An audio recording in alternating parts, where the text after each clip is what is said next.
வாங்க தமிழகத்தில் 234 சட்டசபை தொகுதிக்கும் கன்னியாகுமரி நாடாளுமன்ற தொகுதிக்கும் ஏப்ரல் 6ஆம் தேதி வாக்குப்பதிவு நடைபெற்றது. இதெல்லாம் மின்னணு வாக்குப்பதிவு. சுமார் 72.8% வாக்குப்பதிவு நடைபெற்றது. இந்த மின்னணு வாக்குப்பதிவு இயந்திரங்கள் எல்லாம் சீல் வைக்கப்பட்டு 3 அடுக்கு பாதுகாப்போட வாக்கு எண்ணும் மையங்களில் பாதுகாப்பாக இருக்கு. இந்த மின்னணு வாக்குப்பதிவில் பதிவான வாக்குகளை மே 2ஆம் தேதி எண்ணப்பட போகுது.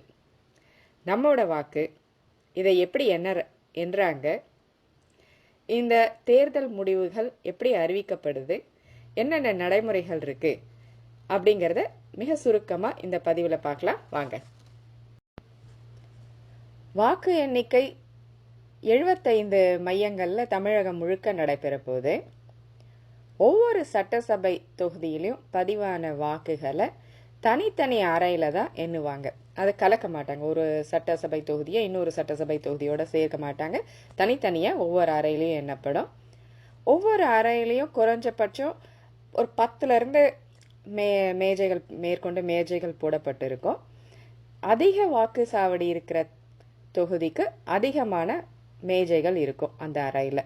குறைவான வாக்கு சாவடி இருக்கிற தொகுதிக்கு குறைவான மேஜைகள் இருக்கும். இந்த ஏப்ரல் 6ஆம் தேதி கடந்த கால தேர்தலை விட அதிகமான வாக்கு சாவடிகளில் தேர்தல் நடைபெற்றது. கொரோனா அப்படிங்கிறதுனால வாக்கு சாவடிகள் எண்ணிக்கை அதிகமாக இருந்தது.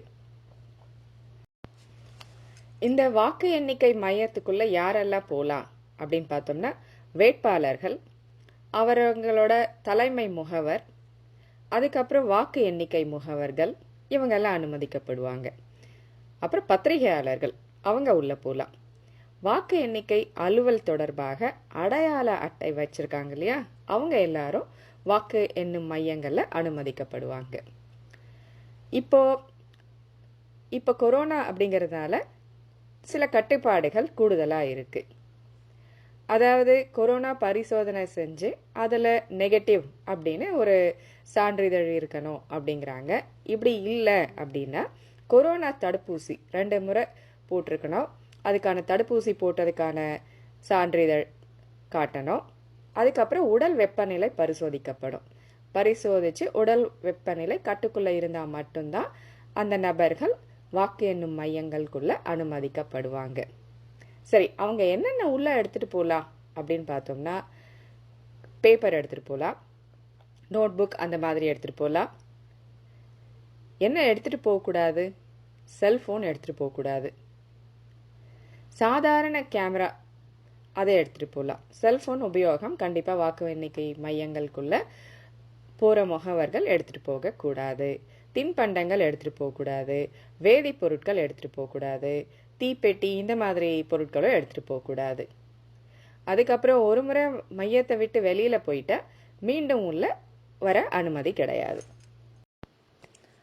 காலையில் 7:30 மணிக்கே கட்சி வேட்பாளர்கள், முகவர்கள் எல்லாரும் உள்ளே வந்துடணும்.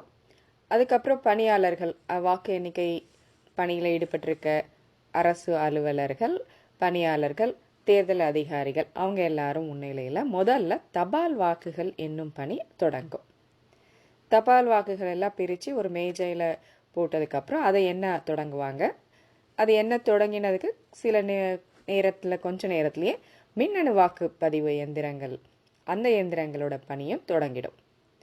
சீல் போட்டிருக்கோம், சீல் வச்சுருக்கோம். அந்த சீலை கட்சி முகவர்கள் முன்னிலையில் பிரித்து அவங்க எல்லாரும் பார்ப்பாங்க சரியாக இருக்கான்ட்டு.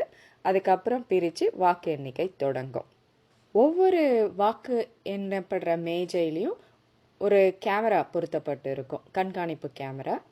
அது எல்லாரும் எப்படி போகுது அப்படின்னு பார்த்து தெரிஞ்சுக்கலாம். வாக்கு எண்ணிக்கை எப்படி நடைபெறுது அப்படின்னு கட்சி முகவர்கள் பார்த்து தெரிஞ்சுக்கலாம். கட்சி முகவர்களுக்கும் பணியாளர்களுக்கும், தேர்தல் வாக்கு எண்ணிக்கையில் ஈடுபட்டிருக்க பணியாளர்களுக்கும் நடுவில் தடுப்பு போட்டிருக்கும். அப்புறம் ஒவ்வொரு சுற்றா வாக்கு எண்ணிக்கை விவரம் அறிவிக்கப்படும். ஒரு சுற்று அப்படின்னா என்னென்னா, ஒவ்வொரு மேஜையிலையும் ஒவ்வொரு வேட்பாளருக்கும் பதிவான வாக்குகள் கணக்கிடப்படும். உதாரணத்துக்கு ஒரு அறையில் 10 மேஜை போட்டிருக்காங்க அப்படின்னா அந்த 10 மேஜைக்கும் அந்த வேட்பாளருக்கு பதிவான வாக்குகள் எல்லாம் ஒன்றாக சேர்க்கப்பட்டு ஒரு சுற்று என்று கணக்கிடப்படும். இதில் எத்தனை மேஜை போட்டிருந்தாலும் அவை எல்லாம் சேர்த்து ஒரே ஒரு சுற்றா மட்டும்தான் கணக்கிடப்படும். இந்த வாக்குகள் எவ்வளவு பதிவாகி இருக்கு அப்படின்னு முகவர்களிடம் காண்பிப்பாங்க, இவ்வளோ வாக்கு பதிவாயிருக்கு அப்படின்ட்டு. அப்புறம் ஒரு சுற்று எண்ணிக்கை முடிந்ததும் ஒவ்வொரு வேட்பாளரும் பெற்ற வாக்குகள் விவரத்தை தேர்தல் நடத்தும் அலுவலர் தான் அதிகாரப்பூர்வமாக அறிவிப்பார்.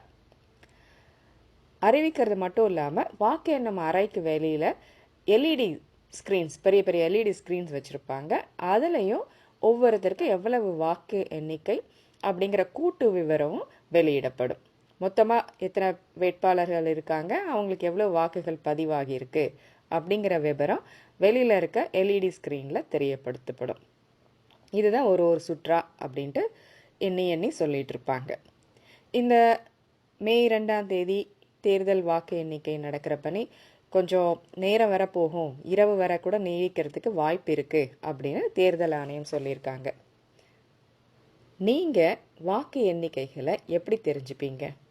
உடனுக்குடன் பார்த்து தெரிஞ்சுப்பீங்களா, இல்லைனா வாக்கு எண்ணிக்கைகளை அப்படியே டிவியில் தொடர்ந்து போயிட்டே இருக்குமா அப்படி பார்த்து தெரிஞ்சுப்பீங்களா, இல்லை இடைவெளி விட்டு பார்த்து தெரிஞ்சுப்பீங்களா அப்படிங்கிறத சொல்லுங்கள், கீழே காமெண்ட்ஸில் பதிவு பண்ணுங்கள். உங்களோட வாக்கு எண்ணிக்கை தெரிஞ்சுக்கிற விதம் எப்படி அப்படிங்கிறத பதிவு பண்ணுங்கள். சுருக்கமாக நம்ம வாக்கு எண்ணிக்கை எப்படி நடைபெறுது அப்படின்னு இந்த பதிவில் பார்த்தோம். இந்த பதிவு உங்களுக்கு சுவாரஸ்யமான பதிவாகவும் கொஞ்சம் வித்தியாசமான பதிவாகவும் இருந்திருக்கும் அப்படின்னு நான் நம்புகிறேன். மீண்டும் மற்றும் ஒரு சுவாரஸ்யமான பதிவில் சந்திக்கலாம். உங்களோட தொடர் ஆதரவுக்கு நன்றி.